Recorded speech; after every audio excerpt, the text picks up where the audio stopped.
Hi, I'm Ken Sherman, Senior Managing Editor here at CNET.com, and today we're taking a first look at the ZTE Overture.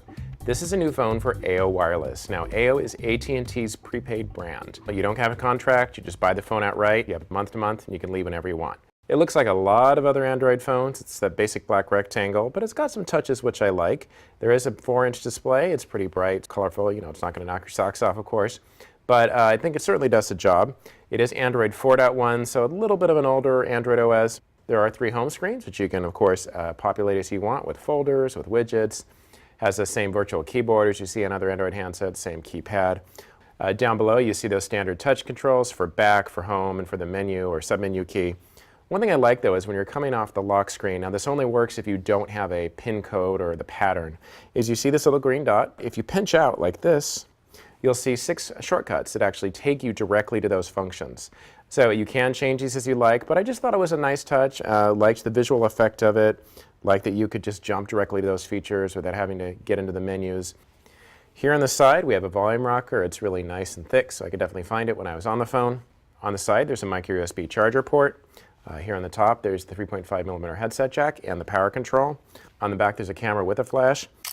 Now there is this textured surface on the back. It kind of looks like leather. Of course, it's not leather, but I did like the feel of it. Just made the phone a little more interesting.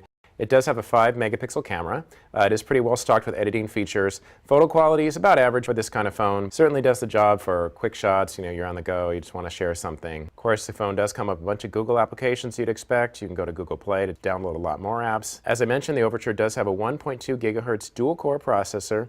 That makes it actually pretty fast.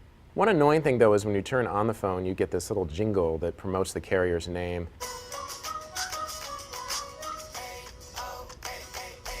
It's kind of annoying. I really couldn't find a way to turn it off.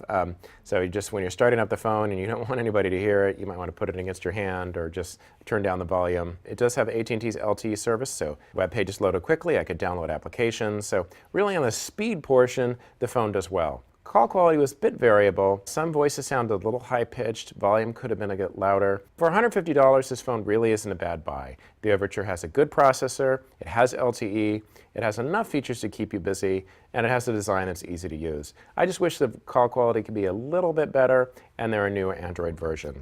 I'm Ken Sherman, and this is the ZTE Overture with AO Wireless.